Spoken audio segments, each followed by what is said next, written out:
each other as fellow workers. I think I'll leave it there. Thank you so much.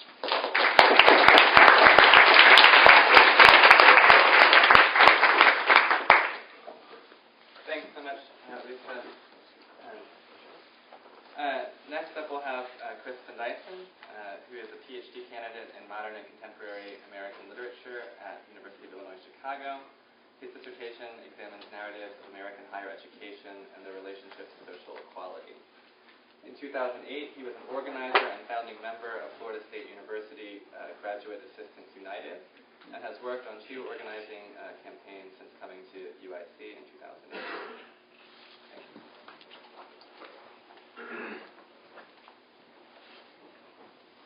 Thank you very much. I appreciate you guys inviting me here to speak. Okay, so a couple of questions. Raise a hand. How many of you guys work or are affiliated with public institutions?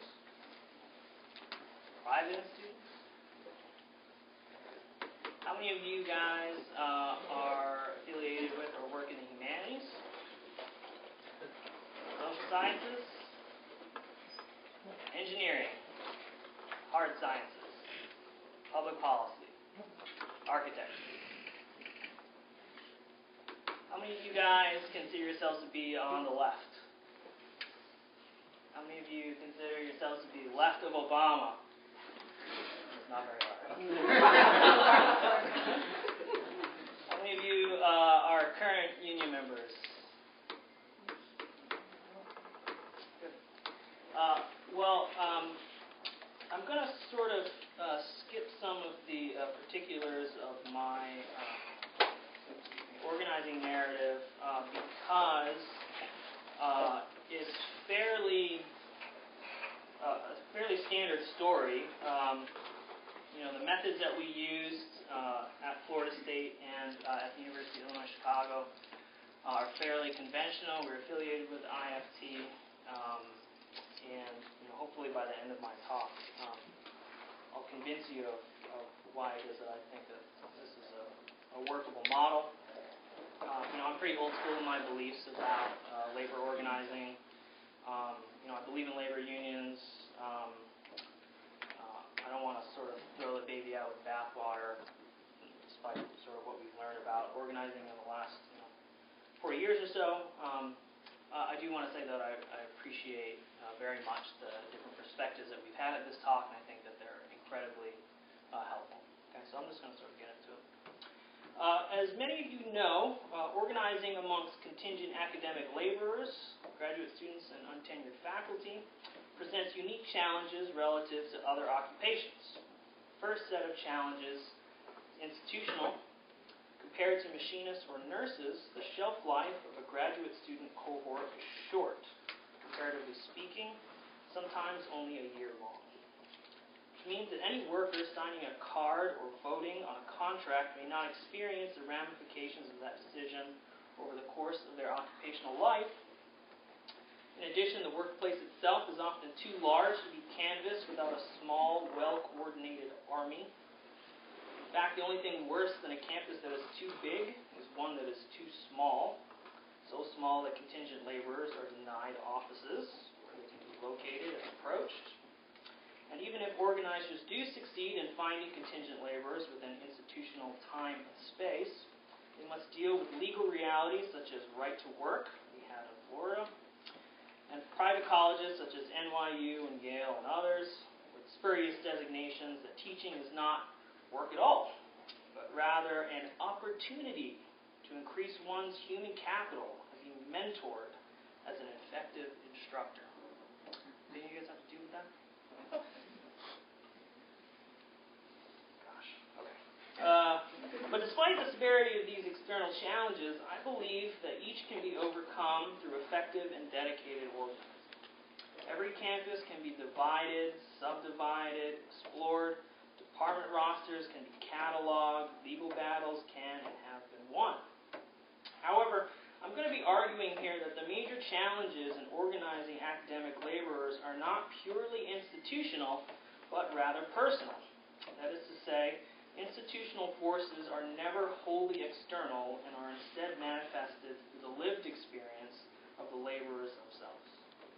For example, competition for graduate school is often so fierce that students feel lucky, even privileged, to be attending in the first place, making the thought of opposing those who have selected them seem like a betrayal of confidence. Indeed, most pursuing post-secondary education come from middle and upper class backgrounds and may be reluctant to understand themselves as laborers to begin with. And along those lines, many international students have no conception of labor organizing whatsoever, sometimes lacking experience with fundamental democratic processes such as voting altogether. My goal in this talk, then, is to reiterate a truism of labor organizing through the lens of contingent academic labor, that a union is its members. However, in doing so, I hope to respond to certain lines of thinking that cast academic labor unions as organizations that are all things to all people. And while I maintain that academic labor unions are absolutely essential, sites of resistance within the neoliberal restructuring of higher education, I nevertheless maintain that organizers should always consider the aggregate needs of their membership before settling on organizational models and strategies. Okay, so this is just a really sort of brief personal narrative of my experience here. In 2006, I arrived in Tallahassee, Florida to begin my 2 years master's degree in English at Florida State University. Before enrolling, I had to sign and notarize a loyalty oath. You guys have to sign those? That's scary. I don't even know what that was. Crazy. Okay. I had to sign a loyalty oath. I thought I didn't know what it actually means. Along with a lengthy series of documents to secure my assistantship, which would guarantee my tuition waiver and provide me with a small stipend minus student fees. I had just agreed to be paid about $10,000 a year with almost no benefits, but I was fine because I was 22 and I didn't know better. I could still drink all night and teach during the afternoon and attend seminar in the evening without feeling like a zombie, and I can do it again the next day. I did, many times. And truth be told, I didn't really have a care in the world, other than figuring out what post-structuralism was all about. Because I was young, healthy, single. I was subleasing a single room in a ratty apartment complex that basically catered to undergraduates. So I'm going to skip some of the details about how exactly I came to realize I was living in a fool's paradise. But I will say that it was the first week of classes during my first year as a master's student that I learned exactly what I had signed and notarized 5 months earlier. It was a gentleman's agreement between the department chair and myself, which could be modified by the university or terminated by him at any time for cause. For those of you who don't know, for cause just means that they don't have to give you a reason and they just kick your butt out the door. So hearing this from my boss, a man that I admire, I still admire, was really a wake-up call because it showed me in practical terms that the value of a guarantee rests in what it guarantees you against, which in this case was nothing. Okay? It was just a sort of, like I said, some guidelines. So to make a long story short, myself and 2 or 3 of my colleagues in English, Sandra and Emily, full of fury and sort of convinced of our own righteousness, were put in contact by that same department head with the United Faculty of Florida rep Candy Churchill, who assured us that unionization was not only possible at Florida State given our precarious situation in institutional time and space, it was in fact flourishing in Gainesville, where our organized counterparts at the University of Florida enjoyed a campus-wide minimum stipend of $11,000, which is not a princely by any means, but it's something. They had guaranteed workspace. They had deferred fees until the middle of the semester. They had 100% coverage on their health insurance, which included preventative care, 6 weeks of unpaid leave, and as of right now, I think they have a 4.4% yearly raise. Okay. So we had nothing. No minimums, no guarantees. We paid for our health insurance, and remember getting at the University of Florida, and I almost fell out of my chair. I couldn't believe it. So that was basically enough for us to go on. Not only did we believe that unionization bolstered public education and was therefore a good in itself, but we also thought that the vastly superior material advantages of our colleagues at the University of Florida would be enough to rally the campus. It was only after the first few months of painfully slow organizing, though, that we realized it wasn't. The problem was that the untenured radicals had jumped into organizing with the utopian vision that the vast majority of our colleagues simply did not share. While we were talking about the intrinsic value of public education, they were asking about supervisors stealing their research. While we were talking about social justice, they were talking about the comparative market value of their job skills. It was only after we began approaching academic laborers about their own concerns, rather than attempting to impose those concerns upon them, that our union began to grow and become the inclusive, democratic organization that we had always dreamed it could be. But what democracy ultimately means is majority rule. And what that meant for our nascent union was that we were forced to question the efficacy and sincerity of imposing our own vision of the union upon a group of people that did not want it. After all, any organizational model, one based on organicism or indeterminacy or narco-communism or whatever, is a model nonetheless. And I think it's disingenuous to organize in the spirit of egalitarianism when at the same time ignoring the voices of our friends and colleagues who see things differently. A body without organs is nice to think about, after all, but when your organizational body wants health insurance for its actual human bodies, theory takes a backseat to practice. They didn't want to change higher education or restore the commons. They mostly wanted health insurance and a contract. And ultimately, that's what we organized around, and years later, that's what they won. I say they because I had graduated by the time that they successfully signed their first contract. I was extremely happy that they did them. Furthermore, my experience organizing with members in public policy, in economics, in higher education administration, and chemistry has only reinforced my belief that the fight for academic unionism must be civil. I used to think that the worst thing you could do as an organizer is turn a potential member who is apathetic into someone who actively campaigns against you. But now I wonder if the greater sin is something more academic. Believing that people who disagree with you are merely victims of ideology, or perhaps worse, stupid or privileged.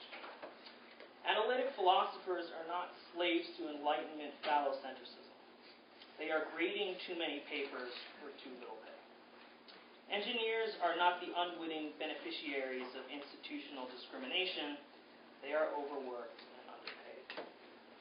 In the end, any of us might be privileged, but the only entitlement that necessarily matters is the freedom to sell our labor and cast our votes, votes which are not only valuable to any organization campaign, but more importantly, express the will of the democratic union. With that in mind, I urge each of us to put ideological differences aside when striving to achieve common goals, whatever they turn out to be. Not all academic laborers come from the same background, work under the same conditions, or even share the same beliefs about education and society. But these differences too often define and impede organizing efforts rather than helping to strengthen them. I listen as often as I can to those whose vision of unionism is different than my own, for the same reason I occasionally read Fox News. Don't kill me. And I don't block my conservative friends on social media. It's the reasons I have conservative friends to begin with. It's the reason I read the comment section in articles. We absolutely must be willing to respectfully engage with people who do not share our worldview because, in the end, they are us. In a union, your job defines you, not your personal politics. And without the support of those who might have vastly different ideas about what unionism should be or accomplish, we risk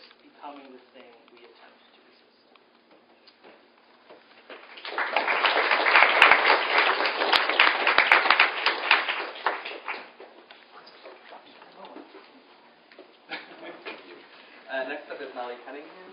Molly Cunningham is a PhD student in sociocultural anthropology at the University of Chicago and an organizer with Graduate Students United. In March of this year, she will relocate to Detroit, Michigan to do ethnographic fieldwork with activists contesting emergency management of the city and proposing alternative paths forward.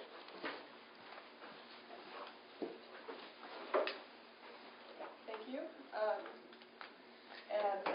Thank you for organizing this conference. I'm a late addition, so my notes are a little scattered. I'm mostly just going to be kind of talking about my experience in organizing at Graduate Students United. My sort of title for this talk is Beyond Recognition, or How I Learned to Stop Worrying About My Job and Love the Work.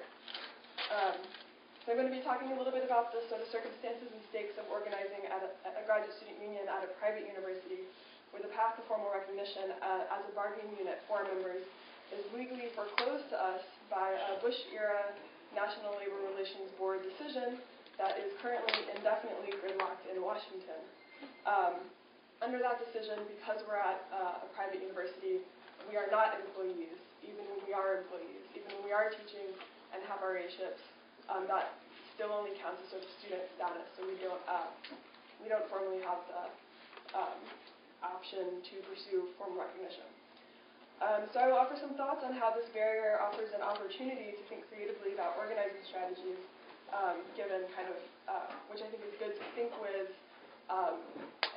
given kind of the other barriers to organizing labor and also sort of the direction of the academic industry in general and kind of the philanthropic economy in which a lot of our research also depends, besides sort of the way that our teaching labor is organized.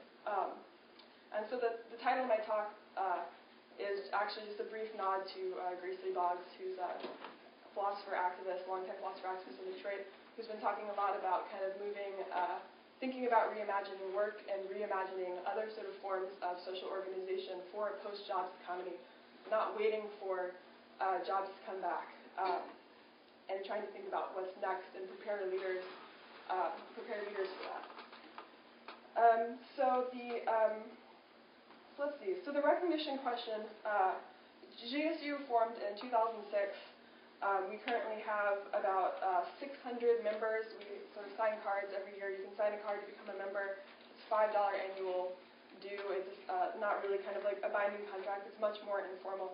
We have 12 to 15 kind of core activists, and we don't actually have many kind of department organizers or department stewards beyond that kind of core group. The recognition question has haunted us for years, with every year kind of waiting, maybe this will be the year that the NLRB decision gets overturned and we'll be able to, this year, pursue a card campaign, which has really kind of sucked a lot of energy from our organization, waiting for something that hasn't come. We're affiliated with the American Federation of Teachers, and we've used a lot of their models, which are very oriented toward a card campaign, toward running a card campaign where you're sort of having organizing conversations based around figuring out, how do you feel about a union? Would you vote for a union? And a lot of the resources that they've offered us in terms of their database and that kind of thing is also very much geared toward a card campaign. And I think the last couple of years we've really been reorganizing to kind of step away from the question of recognition for a while, and think about how some of that kind of contract kind of telos has been kind of holding us back, and how some of the infrastructure required for that kind of organizing is a little bit too weighty for an organization with high turnover that kind of needs more fluid organizing strategies.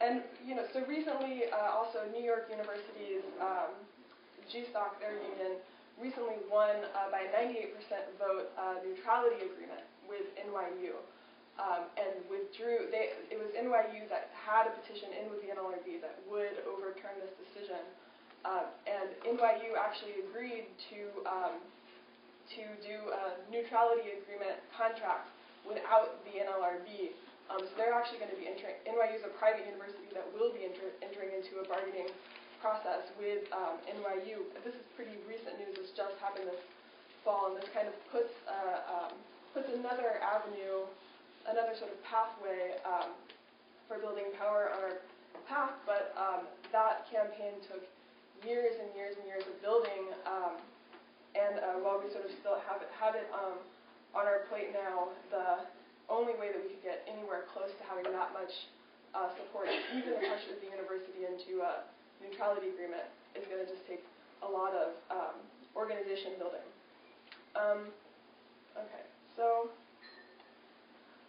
I'm going to focus on organizing strategies, which are really kind of at the level of organizing conversations and kind of week-to-week activities, and not even necessarily campaigns, and what it's kind of meant for us to just kind of survive as an organization and continue to build power in these conditions. And like Chris said, there's a lot in our sort of student culture that the ambiguity of our legal status as workers, I think, gets really kind of personalized by the student culture already kind of at the university, where we have a hard time seeing ourselves as workers anyway.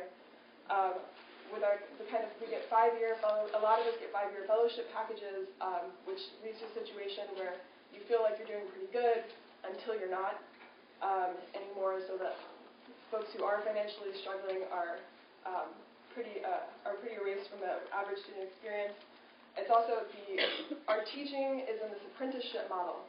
So even if I'm teaching a standalone class with 20 19-year-olds paying $65,000 tuition a year, I'm being told that this is a valuable experience. I'm lucky to have this opportunity.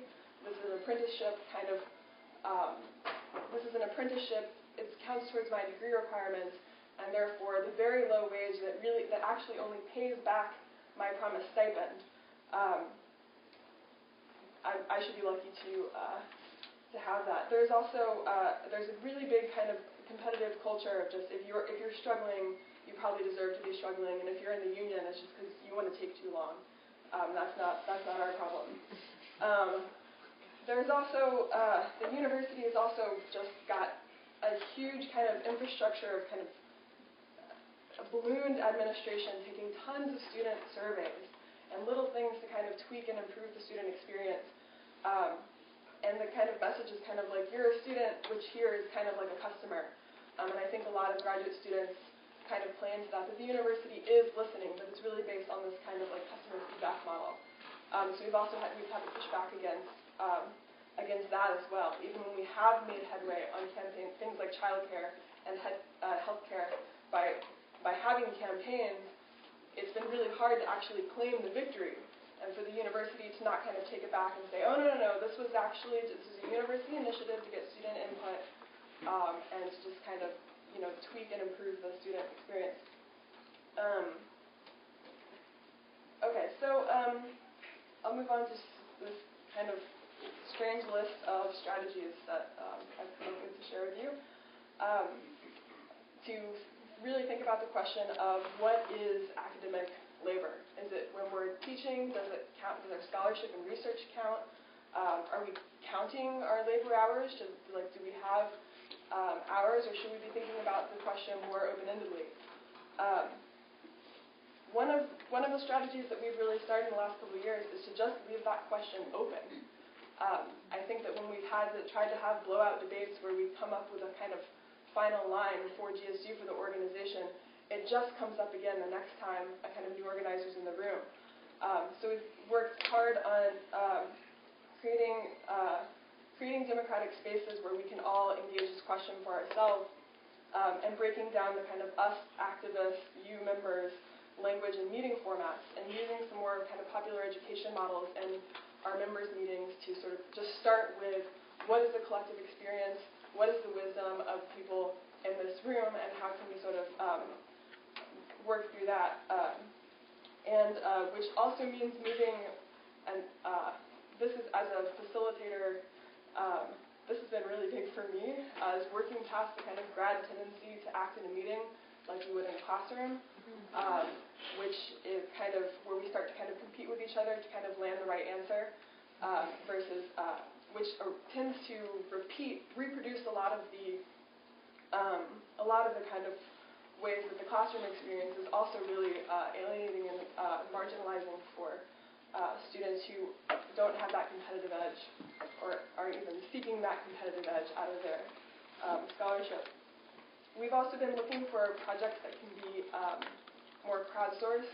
We did we sort of had a media campaign at the beginning of this year that was like kind of crowdsourced survival guides for U of C, where we just used a really simple Google form to collect advice from our members for new students and sort of tried to frame things in a way to get folks to actually reflect on their interactions with healthcare, with their faculty, and these kinds of things. As my colleague Andrew said in the last panel, it means returning to the basic questions every year. And this gets very frustrating for repeat folks, but just going over questions of our affiliation with AST, revisiting that year to year, the question of recognition, and what our approach to that is, what our values are, what our mission is. Returning to this every year and sort of giving everybody a chance to take ownership for it. We're currently working on a platform, on building a platform kind of for a really open-ended process, and we're using a really open-ended process to build it, and kind of a nested model of thinking about what our specific asks are, both things that we think are those little cracks and crevices in the institution where we could actually change this now, and very big demands, and trying to get that whole range of things to sort of fill out a collective vision of like what the university could look like, and from there develop some sort of strong statements of principle that we think define GSU. So we've been looking for a balance in things like the documents, the kind of like founding documents that we just really have to re-ratify every year. We've been looking at the format and thinking about ways to balance the kind of need to have a strong identity where we really do stand for something, but that's at once really an invitation for participation and for input and for other visions. Another thing has just been to talk about the job market constantly. We call this guerrilla professionalization sometimes. It's just recasting the time frame of solidarity with one another. And there's just such deep anxiety about there's such deep anxiety about the job market, and just putting that on the table and kind of getting past this sort of hope and fantasy that you're the golden ticket holder that's going to get that tenure track job. And it's also meant building relationships with faculty. The administration is very hostile to us, just our existence. And one of the main lines to the faculty is that a union would change your relationship with your students. So we've been building relationships with faculty sort of through kind of identifying our collective interest just in good research and good teaching, and these things actually require collective power of people who are actually doing it. And we've had a lot of success with our student-faculty liaison committee in the anthropology department through making this case. Faculty you would otherwise didn't really think, thought we were too privileged to get a union. The other is sort of charting. Another strategy has been sort of doing a lot of charting and mapping of the institution, not just to get as much information, both to sort of collect information, but also as an exercise, student to student, to actually kind of map your relationship. What's your sort of Google Street View of like your place in the university? You already know a ton about how this institution works. So let's work through that. Let's work through all of those connections and think about what it's actually telling you, what you already know. A big thing has also been solidarity. We have a gender and academia group that's been that kind of formed because of kind of just talking about sexual harassment in the workplace. This is a very big problem in the hard sciences. So that's been one area that we've been able to reach out to them on. We've also partnered with the Organization of Students with Disabilities and liaised with the Diversity Task Force, and we currently have folks working with the Center for Teaching and Learning on doing a workshop on the kind of what usually gets marked as the hot button issues, this kind of race, class, gender, and disability, trying to reframe the hot button issues as actually thinking structurally about the institution and pushing this as a way to think about our own pedagogy and thinking about our own pedagogy as embedded in the institution. Let's see, we've also have activists involved in Canvas issues like the Trauma Center campaign, which Andrew also mentioned, and we also helped get a progressive activist student government in office. We've also kind of been test running a grievance response team, and since we have no kind of legal redress to a grievance, if you get sexually harassed or anything like that, I mean, there's no legal redress for it. And we can't do a lot without formal recognition, but we've had a few cases where we've just kind of been there and just sort of sat with a member while they kind of got through their panic kind of about their situation, and just been the person willing to like kind of sit there and work through their options with them. I mean, because on the one hand, you learn a lot about how the university's working in those conversations. At the same time, it is often like it's a pretty simple step to help folks out. Let's see. Another thing is just talking about research and teaching positively, especially because it's so easy to complain about teaching. A lot of the time, to just sort of keep talking about it positively, to remind people why they came to graduate school in the first place, and to ask them to bring that kind of passion, bring that curiosity, bring that part of you to the union, and like let's see from that energy what we can build together. For a lot of us who are actively organizing, that is political, but that's an organizing conversation you can have with anybody that actually is very open-ended. And it's also been huge in kind of bridging disciplinary divisions, and especially between sort of social sciences and humanities and the hard sciences. We've actually gotten a few core activists in the hard sciences that really just started out with conversations of just sitting down to dinner, having a couple of beers, and being like, so you're in neuroscience. What do you do with the electric fish that you cut up? Like, what does it mean to you? Why is it important? And like just sort of try to work through it in layman's terms, what's important about it to you? That it's actually been, and we're going to be kind of formalizing this into, we're going to have these geek out kind of events once a month where 3 graduate students from each division just get up and just, here, I didn't even prepare. I'm just going to tell you why I care about what I do enough to be at this godforsaken institution when it's 1 degree outside. Because these relationships are really, I think, one of the most valuable things that we have as an unrecognized institution. So I went through that very scatteredly, and I'm feeling quite scattered. But if I could reiterate anything, one would be to be constantly going back and recognizing that within the union, not to reproduce the kinds of lines of exclusion and erasures and silences of other people's experience that are sort of structured so much of not only the student culture, but just the institution itself. That's been actually it's not as easy as it sounds. It takes a lot of reflection on really simple things like facilitation and having evaluations at the end of every meeting. How are you feeling? Are you pissed off? Are you exhausted? Are you energized? Let's work. What are the points of tension? Let's work through this. The other point that I would emphasize, again, it's not a union without friendship. None of us are getting paid, and if we're getting paid, it's not enough. So, I mean, that's those relationships are really what's gonna get us through. So, I'm not gonna be here tomorrow because I have to teach. So, please talk to me at the open bar because I'd love to hear your feedback and any thoughts you have about this. Thanks.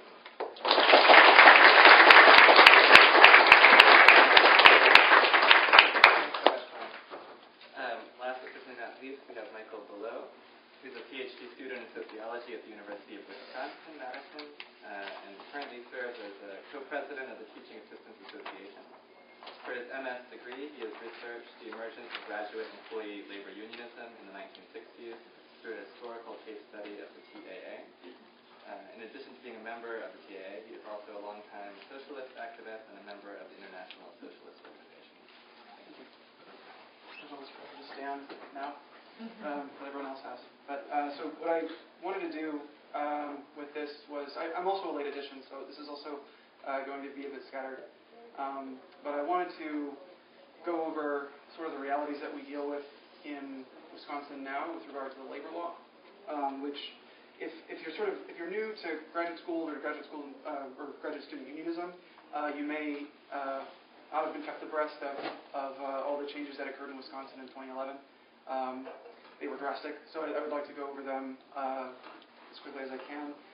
Then go over some of the work that we've been doing since that time, and then finally sort of pick out a few of the challenges / weaknesses / opportunities that I think have presented themselves to us as we've moved forward and through this period in the state.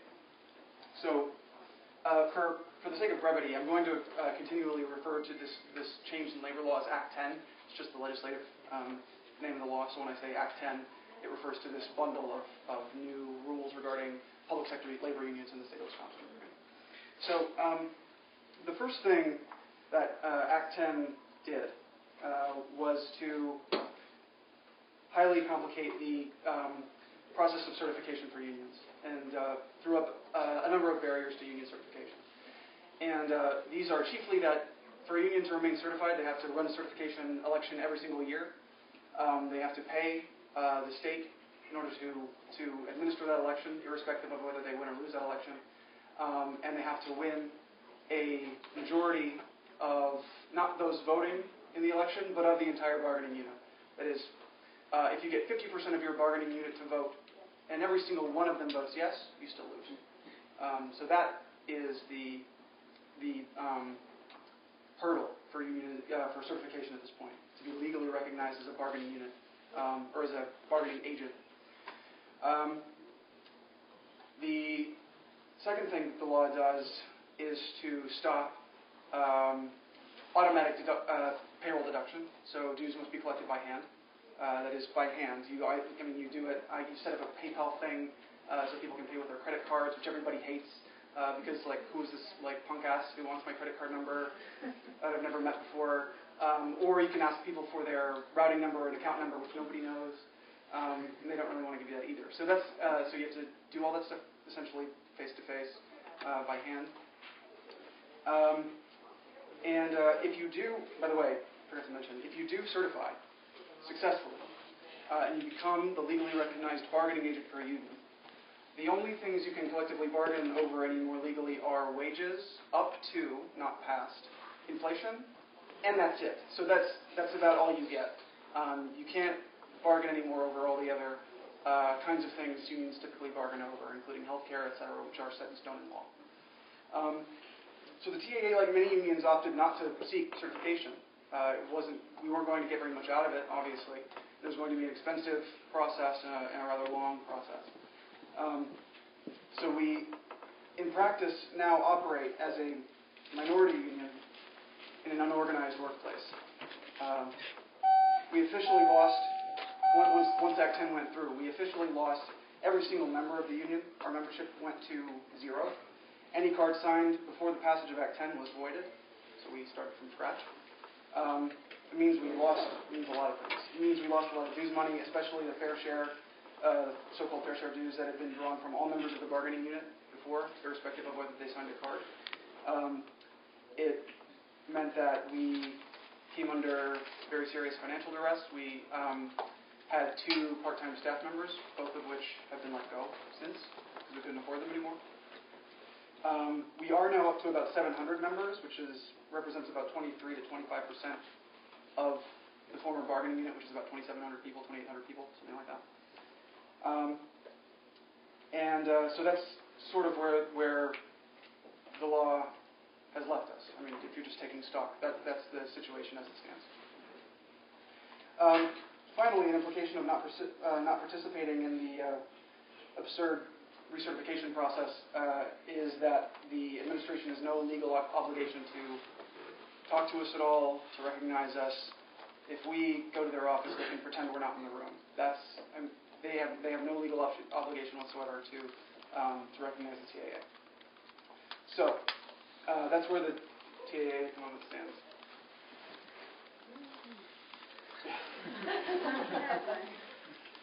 But not all is lost. I think we've done pretty amazing work actually in the intervening period between when Act 10 was passed in 2011 and now. I'm just going to go through a little bit of that chronologically, and sort of the best stuff is at the end. So it's like this nice, you get this sort of stuff that's like kind of whatever, sort of a little bit cool, and then the sort of the big bang at the end. So shortly after Act 10, obviously in Wisconsin there was this recall election in 2012, right? And in the, would have been, yeah. So we had this internal argument within the union, political argument, over what the TAA's role was going to be with respect to the recall elections. Some of us put together a resolution in the union saying, we, the TAA, do not consider endorsement for any candidate who does not, at minimum, promise to undo Act 10. That's about it, right? So we're looking for a 2010 status quo. Go back, undo what's been done and bring us back to what it was before. That resolution passed. Then, sort of unremarkably at a membership meeting, and then a move was made to rescind that resolution at the following meeting. In the course of that process, it ends up not being a very important resolution.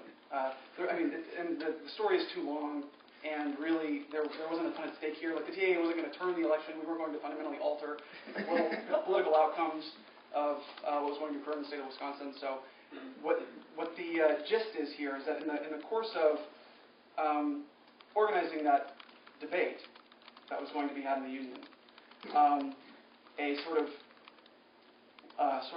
union left emerged in an organized way around the kinds of messaging and the kinds of strategy we wanted to take within the union around the question of this resolution of the recalls.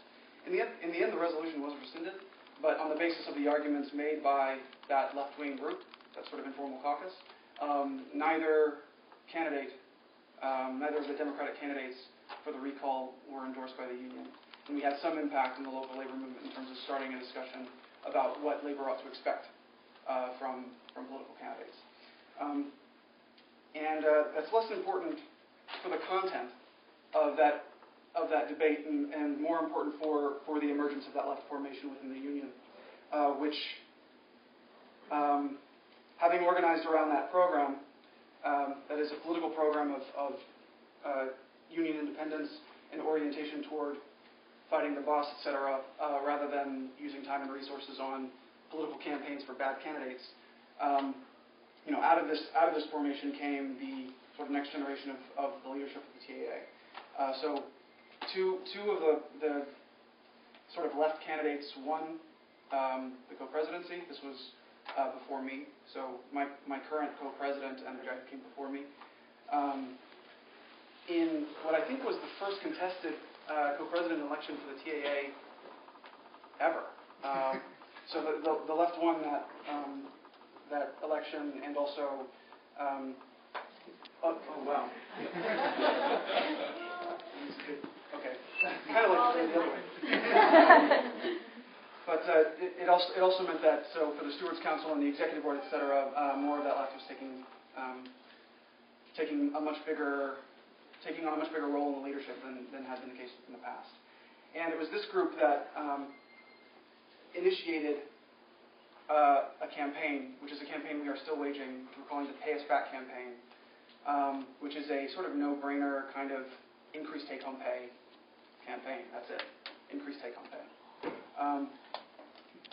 This sort of represented a turn away from a habit of not taking up campaigns which seemed difficult or intimidating, because we were a now small, embattled union. We had shied away from something resembling a wage campaign if we didn't think we were going to win it more or less automatically from the administration. So the Pay Us Back campaign turned that around. And we said, this is going to be hard, it's going to be long-term, but we have to do it. Right? And so we imagined it as a sort of a bargaining campaign that's ideologically relevant and stuff, and politically relevant because bargaining is illegal. Right? So we said we were going to pursue this tack anyway, irrespective of what the law said, irrespective of what the university thought of us. We were going to bring them to the table. So we present the demand to the administration. The demand was remit what are called segregated fees. Those are student fees on top of tuition. At Wisconsin, they're $1,100 a year, give or take.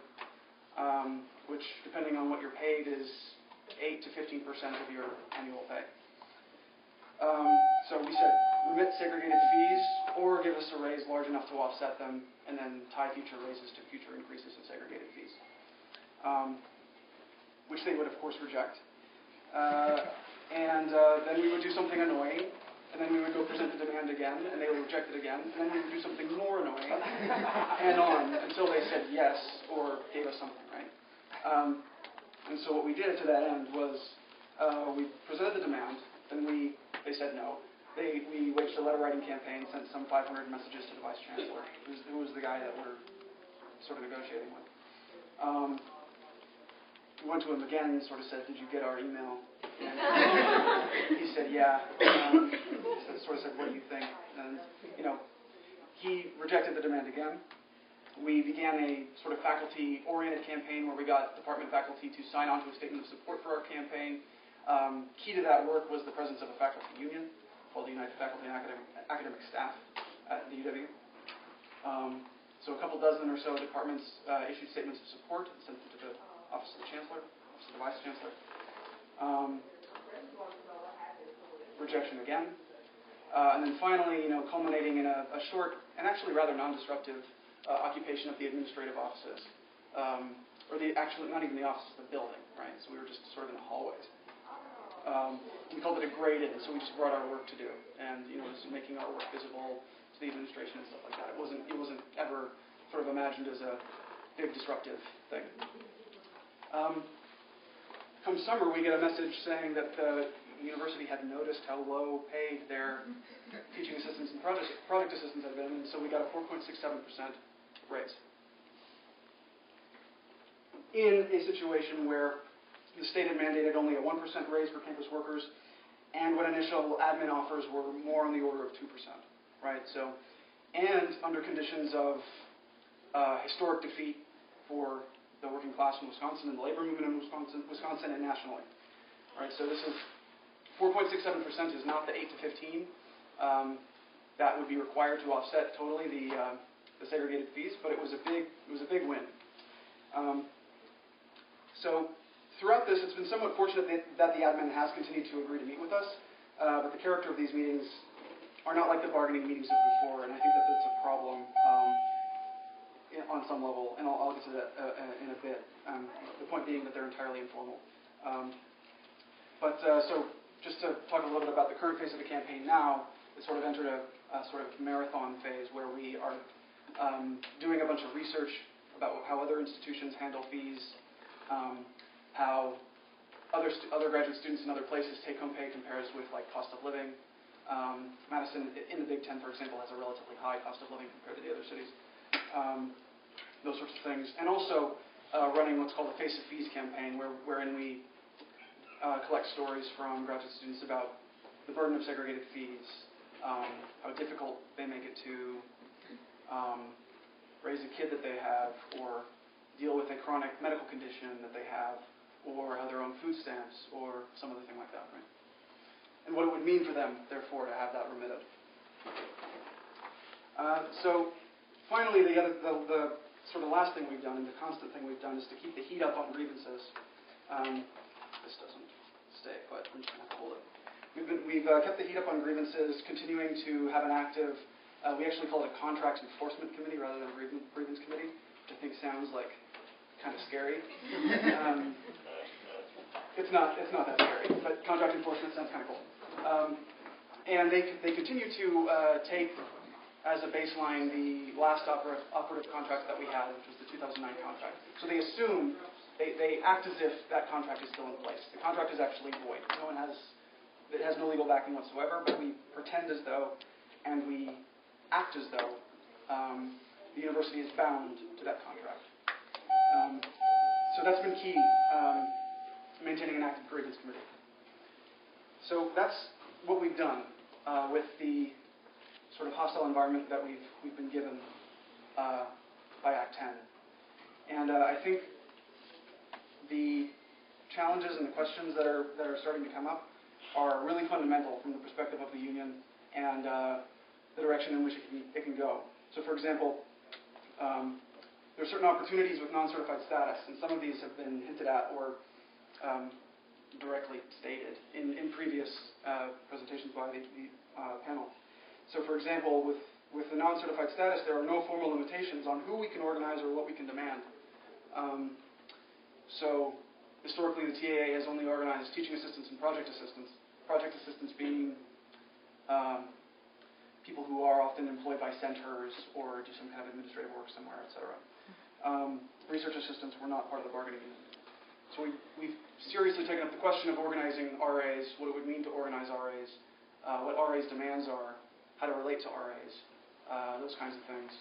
And we haven't begun to seriously discuss further questions, but they've come up in sort of more informal ways about how do we relate to undergraduate student hourlies or the adjunct professors at UW, who technically are in the faculty union, but nobody's got a union, so, why not, right? So we've begun to try to figure out those questions. We've dealt with the issue of sort of developing a full-bore contract campaign, right?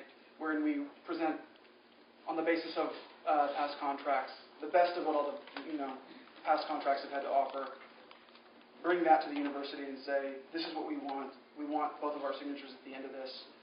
We don't care what the state law says. We know it won't have any legal binding, but we want essentially a memorandum of understanding that this is what's going to be adhered to, and run a contract campaign on that basis. We've dealt with that question as well. And those are things that we can bargain over because we're not a union. We can bargain over anything we want, right? If we were technically a union according to the state, if we were technically a union according to the state, that would be entirely illegal. A problem, aside from that indeterminacy, has been our inexperience, I think, with negotiation.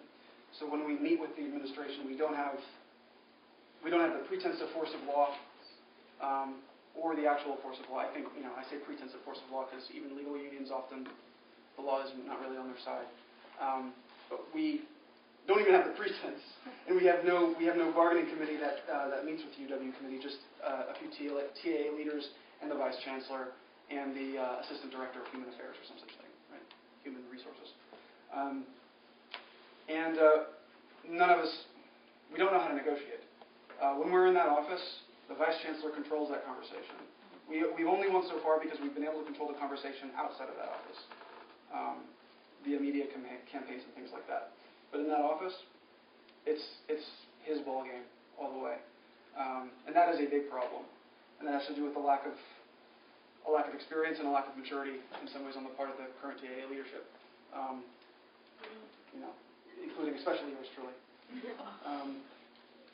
And finally, what I think a lesson has been in the experience with the TAA over the past couple of years is that an organized union and left is important. Dare I say key. So a radical core of activists with a correct trade union policy, that is a policy of radical rank and file democracy, and of aiming at the bosses at all times, even if it means, especially if it means union bureaucrats get into the crossfire. Historically, some organized core of this type has been essential for success in the labor movement, particularly in hostile organizing environments. So this was the case for the founding of the TAA and the founding of several other of the graduate assistant unions. It was the case for the UPS strike in 1997. It was the case for the CTU strike just a couple of years ago.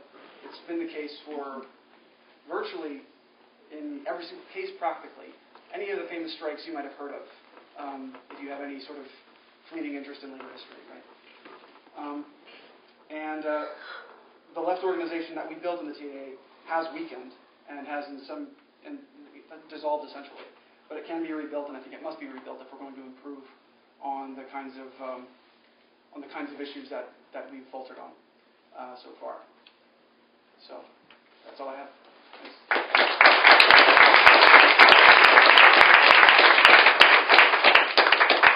Thanks very much for an amazing series of presentations.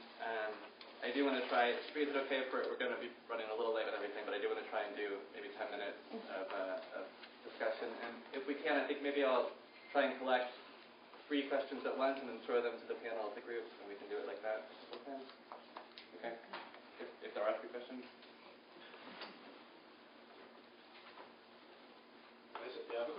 regarding like undergraduate students as recognizing them as not necessarily workers, but like organizing into a union, especially on the premise of like solidarity and industrial unionism with faculty unions and with graduate unions that already exist. Can I get maybe a second question? If there is one. One question. Actually, just to kind of follow up from, forgive me, I missed your name, but you were talking from Florida. Yeah, Chris. Chris, yeah, you had a great question there about what is academic labor, and I thought wrapping our head around what constitutes the labor that goes into our job would be interesting to hear from. MFA. And I would just be interested in hearing also if anyone else wanted to say something about the citywide organizing. I mean, that was super interesting, and that as a model, and I was compelled by that model. Great. Do you mind if I start? Great. So I think I'll start with this question of, do you mind if I just ask this follow-up question? Are you asking sort of like, what are the ways we can rhetorically talk about undergrads as workers? Or what are the ways that if we assume that undergrads are workers, we can talk about mobilizing them? Yeah, I think like just more like, since we don't have that direct relation as an employee to the, we're almost a consumer of the, we're considered a consumer by the administration. So how can we use our leverage in a way that we don't have that relation to the undergrad? Great. Because undergrads have been one of the most powerful forces in organizing in the history of higher ed, and I think it has to do with, and this speaks to also academic labor, and that is whoever produces value for the university can be considered, I think, a worker, because you're not just customers. You're producing value for the university through producing research, the same way that that graduate workers are workers as well. And so that's kind of my short answer to that. I'll let other people speak to it. But first, it's just the citywide thing really quick, is I believe that the union who's organizing one more thing I want to say about that, now I remember. Mark Biscay, who couldn't be with us, but has this really great chapter on undergrads as workers in his book, How the University Works, the low-wage something of the something. Anybody remembers that? But anyway, chapter 4 is free online on his website, and it's about undergrads workers, not just how they're low-wage workers outside of the university, which we heard about earlier today, but how they are workers by virtue of being students. Okay, so the citywide thing. I think it's SEIU who's, there was an article about it in, if you want to read more about it, in Inside Higher Ed recently. But anyway, so the DC, because if you think about it, adjuncts are at multiple institutions, so why not, organize citywide instead of at institutions. And so my campaign, the University Workers United, is, so we have, our core committee are 5 adjuncts from 5 different universities, and they in turn are organizing at there, and so that way we can have a general strike, so to speak. So I don't know if that speaks to what you're saying. Yeah, that's great. People adjunct labor already is, citywide. Right. People are moving. So the organizing strategy has to match the workplace issues. I'll let other people speak.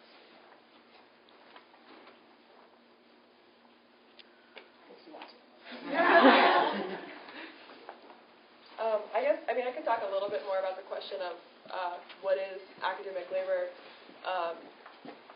And just because I personally, because I do think that it just should be a question that all of us kind of have to answer. I think kind of how it gets counted and kind of tallied up and recognized, it captures a part of it, but I think that it's really important that we continuously return to the question for ourselves, because I mean, a lot of us just work all the damn time. And I also think that teaching and research are also very, you're putting a lot of yourself into it, and a lot of it that you can't kind of partition off into. I mean, I think about my class in the shower every day, and that's kind of, there are these ways in which I'm kind of really emotionally and intellectually invested in both my teaching and my research projects in ways that are always going to exceed whatever my fellowship letter says or my paycheck stub says. And I think that that's actually that's a huge resource for organizing and getting people excited, not just about their sort of identity as workers and union members, but also as community members of the institution. I mean, that's, I think, a really big place to draw on sort of building the union as kind of as a community member as well. I just had an idea about undergrad labor, if you don't mind me talking about that for a second. And that is, when y'all were talking about bonds earlier, I got really excited because that's a really great way to think about how undergrads produce value for the university because their tuition is used as collateral. And the undergrads also, I mean, especially at private universities, the administration is just much more beholden to the undergraduates than they are to the graduate students. I mean, as the kind of, especially at the U of C right now, I'm sure, and a ton of other places, the kind of intensity of how hard they're jockeying for the U.S. News ranking stuff right now, and the ways in which kind of all of our salaries, including the service workers, any workers, are kind of chips in that game, has really intensified in the last 5 to 6 years.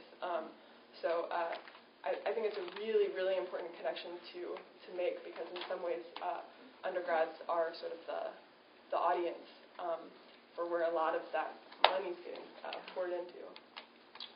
Yeah, I'll respond. So in terms of the undergraduate students, well, a couple things. So the first thing we have to sort of realize is that the image of undergraduates as sort of going off to these state schools where they can live their sort of life of the mind, that's a relic of a bygone era.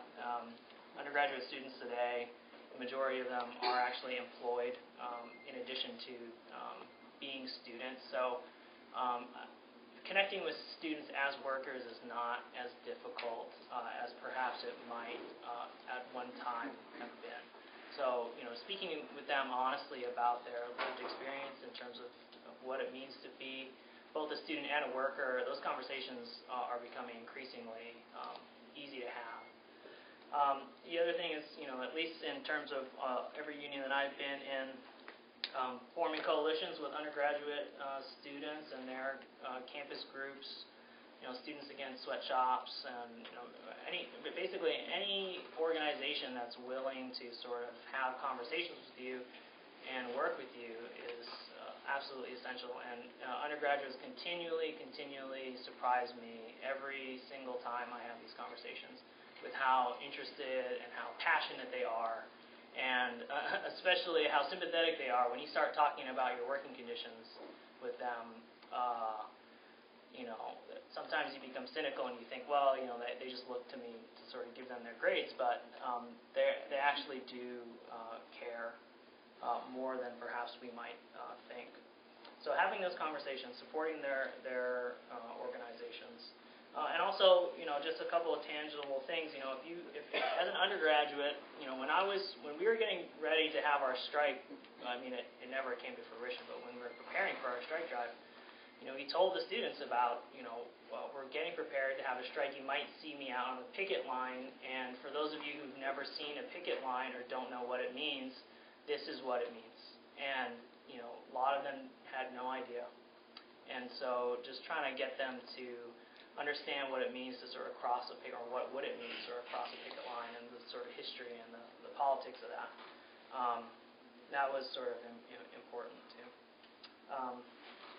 In terms of academic labor stuff, that's an absolutely excellent question. We ask that question all the time. Everyone should be having those conversations and asking those questions. Because you're absolutely right. I spent a lot of time thinking about my class when I'm riding the train. Does that count as prep work or not? Again, one of the things that we did when we were preparing for our strike is actually start marking down and taking track of the hours that we spent preparing our classes, preparing materials, grading papers, and we all know how sort of overworked we are, but it was shocking. It was absolutely shocking, like how many hours a week. In the contract it says you're getting paid to work half-time, 20 hours a week, but when those midterms come in and those papers come in, you are working so much more than that. So just tiny things about making sure that you have the tangible cards fill out, but also sort of, really pushing on sort of conceptualizing that.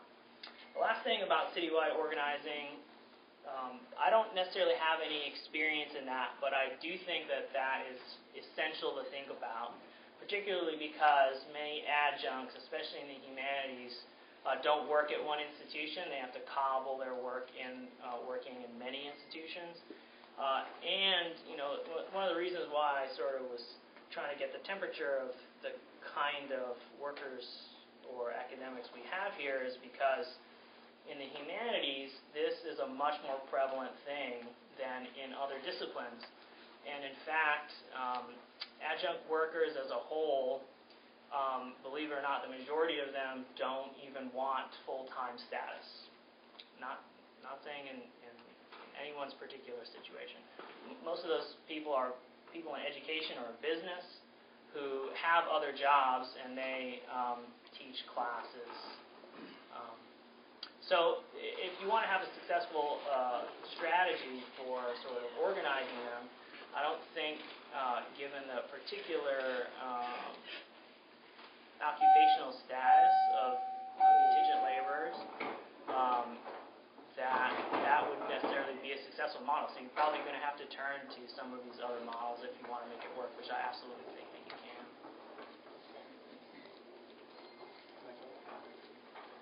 Yeah, I mean, I can only speak a little bit to, I can't add very much, I can only speak a little bit to the undergraduate question. I mean, something that we've started to do in the TAA, only just, is, have a, essentially a kind of a syllabus insert, right?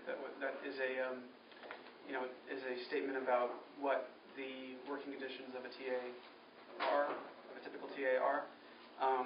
What the TAA is, what its purpose is, and how we think that our working conditions impact our teaching, and how we think that the TAA can improve our teaching, and those sorts of things.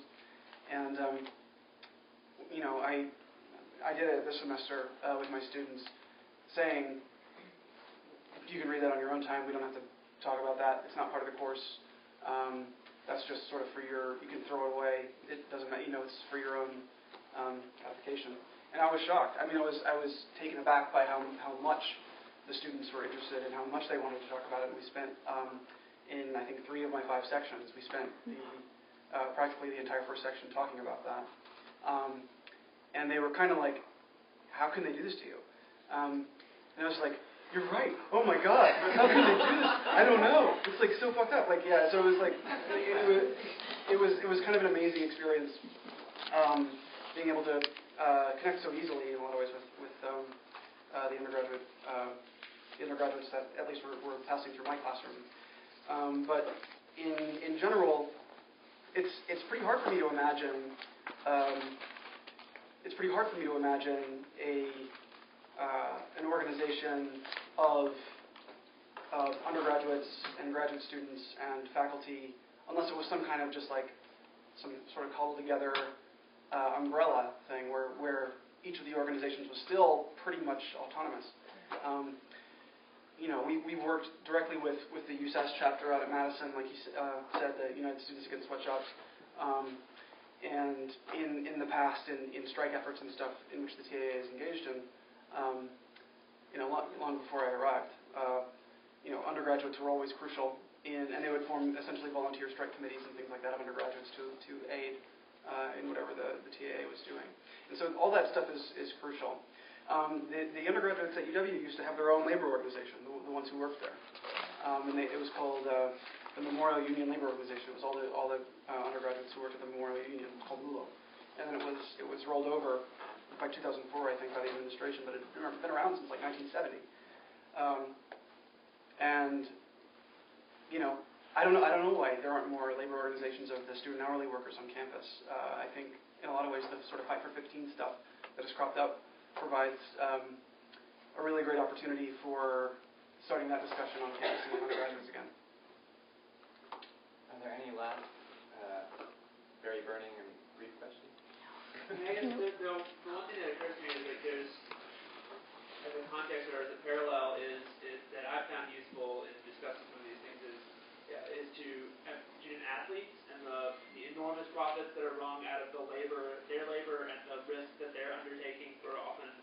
very little intellectual reward. And that's something that I've seen a lot of. And those are very valuable bodies to the university, far more valuable than an adjunct professor in many cases. And these are students who are often disproportionately, not always, but often disproportionately from lower class backgrounds. And there may be potential to reach across to there, especially as they become more aware of just the scope of how much they're being exploited by the NCAA and their own university. Any other final comments or questions? Then I think let's take a quick break. And what time do you want to start here? What we'll do next is the Direct Action Planning Committee to do some secret ops for the actual MLA conference. So we're going to turn off the live stream. I'm just going to moderate. We're going to develop some activities. When do you want 10 minutes, 15 minutes? 10 minutes. Can I make a quick announcement before we get started? Mm-hmm. If you guys want to learn more about the Industrial Workers of the World, they're going to have a lit table tomorrow from 4:30 to 6, since their HQ is here in Chicago. Thank you. Okay, yeah, so we'll start again at 5:10. If you want to filter in a little bit after the fact, feel free. It's just going to be a conversation. We'll cut off when it's time to do open bar. Maybe we can continue even through tomorrow. All right, thanks, everybody.